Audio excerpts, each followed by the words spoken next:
And then tonight, the practice is called layers of sound. And this practice, we're going to spread our hearing as far and wide as it can go. And we're going to listen to as many sounds as we can hear as far as our hearing goes. Hopefully we hear more than one sound. And then we're going to bring our hearing closer. And we're going to listen to all the sounds in the space that we're in. If we're in a house, if we're in an apartment, if we're in a room, if we're on the porch, wherever we might be, we're going to listen to all the sounds closer in that space. And then we're going to listen to all the sounds inside our body. Okay, and again, at the end, we just notice how this feels. Okay, so sitting up nice and tall. I find this one is really helpful if you close your eyes or if you look down in front of you, so you're not necessarily distracted by everything you could be looking at. So with your eyes closed, you can stretch your hearing as far and wide as it can go, having it go outside the room you're in, outside the house or the apartment, and noticing how far you can stretch your hearing and how many different sounds can you hear. Notice how many sounds you can hear.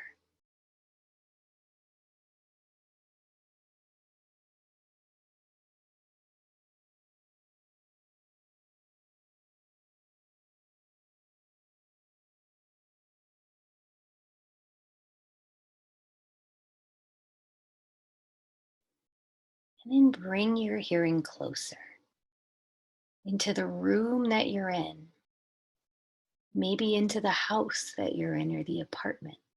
And notice how many different sounds you can hear in the room or the house, the apartment, wherever you are right now. Notice if you can hear more than one sound.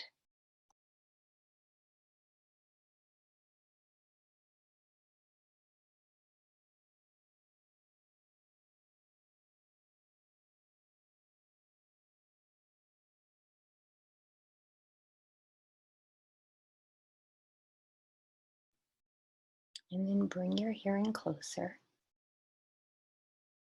and notice how many different sounds you can hear inside your body.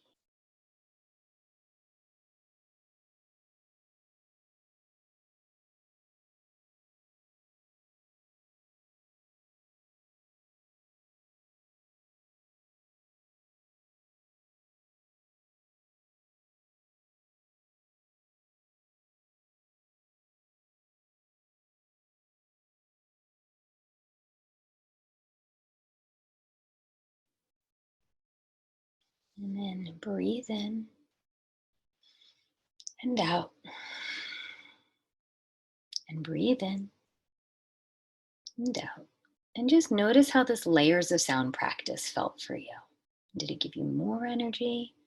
Are you kind of like in the middle? Did it bring your energy level down? There's a lot to say about this practice, but I'll keep it simple. The first thing that it's really helpful with this practice is our limbic system, our reptilian brain, all of that always wants to know if we're safe, if where we are is in a safe space. So part of that is it wants to check out the environment it's in, right? Whether we're consciously aware of it or not, our brain is always scanning, always wants to know what place we're in, what environment we're in. And layers of sound allows our brain to scan the environment without like trying to think of other things, or it gives us the attention to just scan the environment. And usually that soothes the limbic brain. Okay, so sometimes this practice can help decrease stress or decrease anxiety because it allows the brain to like check out the environment. And by doing that, it can soothe that part of the brain. Another interesting thing about this activity is this really helps human beings understand how the environment they're in impacts them. So often children are in classrooms with fluorescent lights that buzz, that flicker, or there's air conditioners, or there's fans, or there's like all these different sounds and sights.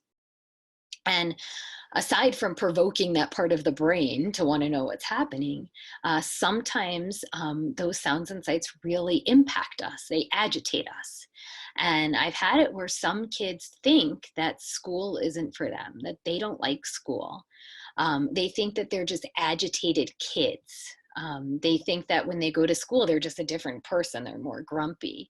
But what they don't understand is it's the environment that's making them that way. It's not who they are. And so a number of times I've done these practices where we'll do the practice with the lights on and then the lights off. Or we slightly change the environment, and the kids realize they have a different experience. And they realize that, like, it's the lights that make them agitated, or it's the sound of the fan that makes them agitated. And that doesn't mean that's who they are. It doesn't mean that school's not for them just because they're feeling uncomfortable. Now, of course, that doesn't mean we can change the environment for our kids, but I think that it's really helpful. I think it's empowering when they can at least understand that their environment that they're in can change how they feel, right? And that awareness is like, oh, I'm feeling a little anxious right now because there's a lot of loud sounds. I'm feeling a little distracted because the lights are buzzing. So it's not like I'm just a distracted human being. Okay. And for layers of sound, when I've taught this with students, a number of them say that they practice it before taking tests. They find that for them, it makes them feel calm and focused. And it's a really simple and easy practice to do that they can do it right before a test.